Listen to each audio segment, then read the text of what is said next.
بسم اللہ الرحمن الرحیم۔ عزیز طلباء السلام علیکم۔ امید ہے کہ آپ خیریت سے ہوں گے۔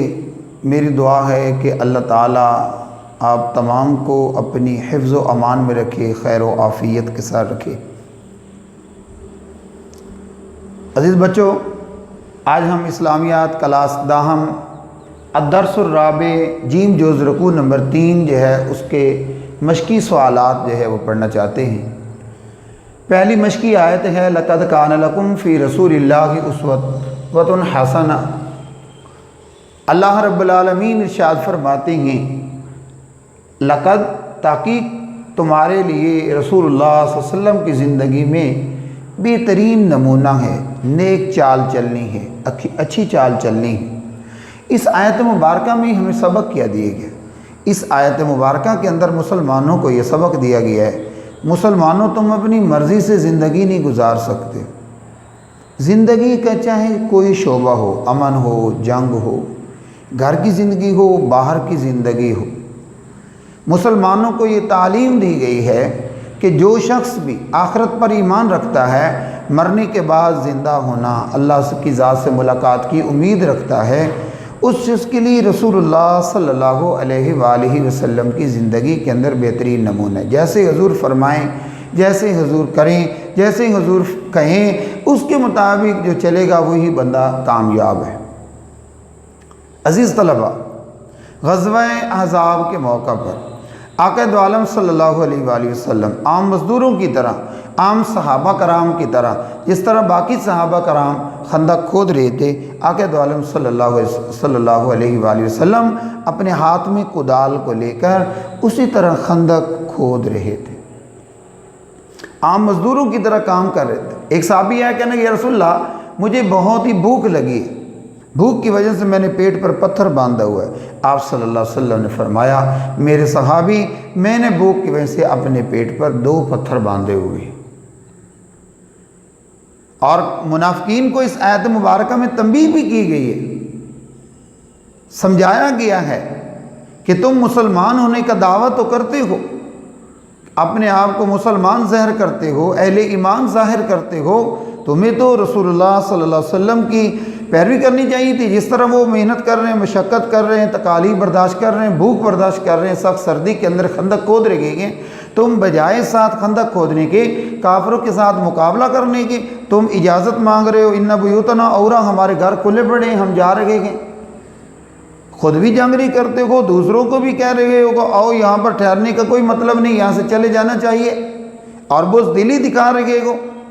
تو الغرض، خلاصہ کلام یہ ہے، تمام مسلمانوں کے لیے آقا دو عالم صلی اللہ علیہ وسلم کی زندگی کے اندر اللہ تعالیٰ نے ایک بہترین نمونہ رکھا ہے۔ ہمیں حضور کی زندگی دیکھنی چاہیے، چاہے وہ کھانا ہو، پینا ہو، چلنا ہو، پھرنا ہو، اٹھنا ہو، بیٹھنا ہو، گھر کی زندگی ہو، باہر کی زندگی ہو، امن کے حالات ہوں، جنگ کے حالات ہوں، انفرادی معاملات ہوں یا اجتماعی ہوں، گھر کے معاملات ہوں یا ملکی معاملات ہوں یا عالمی معاملات ہوں، اقتصادی معاملات ہوں، کاروباری معاملات ہوں، تو جو بھی زندگی کا کوئی بھی شعبہ ہے، حضور نبی کریم صلی اللہ علیہ وسلم کی زندگی ایک کامل زندگی ہے۔ حضور کی زندگی کے اندر ہمارے لیے بہترین نمونہ اور مشعل راہ موجود ہیں۔ ہمیں حضور کی زندگی کو دیکھتے ہوئے اس کے مطابق چلنا چاہیے، اور اسی کے اندر ہی کامیابی ہے۔ اس آیت کے اندر یہ پیغام دیا گیا۔ دوسری آیت مبارکہ ہے فَمِنْهُمْ مَنْ قَضَىٰ نَحْبَهُ وَمِنْهُمْ مَنْ يَنْتَظِرُ۔ اللہ رب العالمین فرماتے ہیں مسلمانوں میں سے کچھ لوگ وہ ہیں جنہوں نے اپنی نحب، نظر، منت کو پورا کر لیا، کچھ وہ ہیں جو انتظار کر رہے ہیں۔ اس کا پس منظر میں جائیں تو بہت تفصیل ہے۔ یہ آیت مبارکہ من الذین رجال عاہدوا اللہ، کہ کچھ لوگ وہ ہیں صدقوا ما عاہدوا اللہ، جنہوں نے اللہ سے وعدہ کیا تھا کہ سچا کر دکھایا، ایمان کا، یا اللہ ایمان لے آئے، اس کو سچا کر دکھایا، ایمان کا، اقرار کرنے کا۔ اس طرح صحابہ کرام نے شہادت کے اللہ تعالیٰ سے وعدے کیے تھے، تو صحابہ کرام منتیں مانا کرتے تھے۔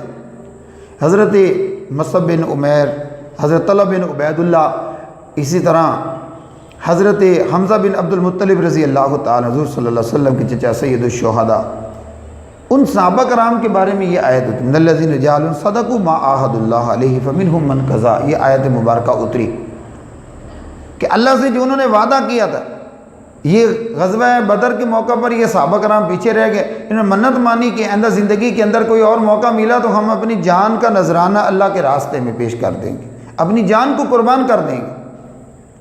عزیز بچوں، حضرت حمزہ بن عبد المطلب یہ صحابی رسول حضور صلی اللہ علیہ وسلم کے چچا، جن کو حضور نے فرمایا شہیدوں کے سردار سید الشہداء، انہوں نے اپنی منت جو مانی تھی کہ یا اللہ میں آئندہ جنگ ہوئی تو اس میں اپنی جان کو قربان کر دوں گا، غزوہ احد کے موقع پر اپنی منت کو پورا کر دیا۔ اس طرح حضرت مصعب بن عمیر وہ بھی غزوہ احد کے موقع پر شہید ہو گئے۔ طلحہ بن عبید اللہ یہ زخمی ہو گئے تھے، غزوہ احد کے موقع پر اپنا ہاتھ آگے کیا، ہاتھ شل ہو گیا، 80 سے زیادہ زخم آئے، اور حضور فرمایا کرتے تھے کہ یہ میرا صحابی طلحہ بن عبید اللہ کوئی دیکھنا چاہیں چلتا پھرتا جنتی، تو طلحہ بن عبید اللہ کو دیکھ لیں۔ اگرچہ یہ غزوہ احزاب اور غزوہ احد کے اندر شہید تو نہیں ہوئے، جنگ جمل بعد میں شہید ہوئے، لیکن انہوں نے اور انہی زخموں کی وجہ سے یہ بعد میں پھر ان کو موت آ گئی، لیکن اپنی طرف سے تو انہوں نے پوری کوشش کی، اپنی جان لڑائی۔ اس لیے حضور فرمایا کر چلتا پھرتا شہید، چلتا پھرتا جنتی۔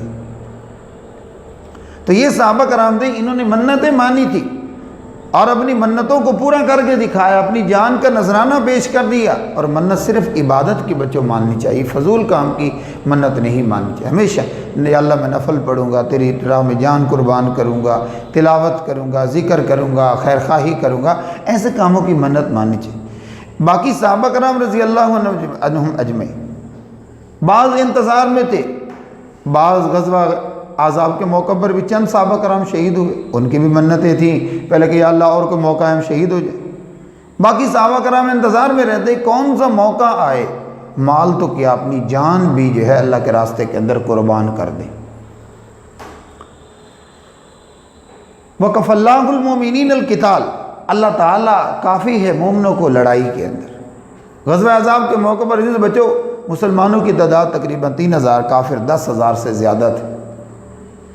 مسلمانوں نے بڑی پامردی کے ساتھ، ہمت کے ساتھ کافروں کا مقابلہ کیا، بھوک تھی، پیاس تھی، اور مسلمان جو ہے مالی لحاظ سے کمزور تھے، اسلحہ کے لحاظ سے کمزور تھے، لیکن مسلمان ہمت کے ساتھ ڈٹے رہے۔ 1 مہینے کا تقریباً محاصرہ تھا کافروں کا، اللہ تعالیٰ نے یہ لڑائی اپنے ذمے لے لی کہ میرے بندو یہ لڑائی میرے ذمے، میں لڑائی میں تمہارا کافی ہوں، میں تمہاری مدد کروں گا۔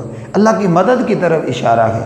اللہ فرما رہے ہیں کہ مومنو میں تمہاری مدد کے لیے قتال میں، لڑائی میں، جنگ میں اکیلا ہی تمہارے لیے کافی ہوں۔ اور اللہ نے مدد فرمائی، اس وجہ سے مسلمانوں کو اللہ تعالیٰ نے فتح عطا فرما دی۔ غزوہ احزاب کے موقع پر اہل کتاب انہوں نے بھی جو ہے مسلمانوں کے خلاف جنگ میں شریک ہوئے۔ اہل کتاب سے مراد یہودی اور عیسائی جو اللہ کی آسمانی کتابوں کو مانتے ہیں، لیکن بعد میں اس کے اندر تعریف کر دی، تبدیلی کر دی، اپنی مرضی کے احکامات اس کے اندر شامل کر لی۔ تو یہود اور عیسائی جو آسمانی کتاب پر ایمان لانے کا دعویٰ کرتے ہیں انہیں اہل کتاب کہتے ہیں۔ ان کے 3 بڑے قبیلے تھے جو مدینے کے اندر آباد تھے، تینوں نے غداری کی اور مسلمانوں کے خلاف جو ہے وہ شامل ہوئے۔ قبیلہ بنو قریظہ، بنو قینقاع اور بنو نذیر، یہ 3 قبیلے تھے۔ انہوں نے کفار مکہ کا ساتھ دیا اور کفار مکہ کو باوجود ان کے غلط راستے پر ہونے کے، آسمانی کتابوں میں جاننے کی، ان سے کہا کہ تم سچے راستے پر ہو، تم حق پر ہو، آؤ مسلمانوں کے خلاف لڑو، ہم تمہارا ساتھ دیں۔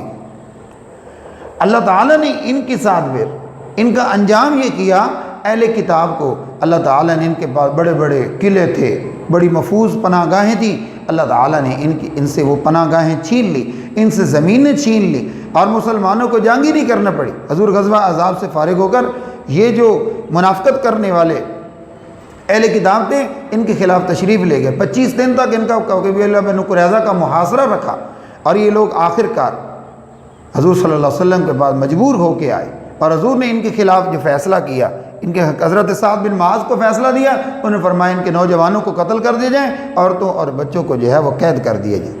آخر کے ان کے لیے خندقیں کھودی گئیں، اس کے اندر ان کے قتل کر کر کے ان کو ڈالا گیا۔ فریقاً تقتلون و تاسرون فریقا، اللہ فرماتے ہیں ایک گروہ کو تم قتل کرتے ہو، ان کے جو قلعے تھے وہ بھی چھین لے گئے، ان کے زمینیں چھین لے گئے، ان کے جانور چھین لے گئے، ان کی عورتوں کو قید کیا گیا، ان کا یہ انجام کار ہوا۔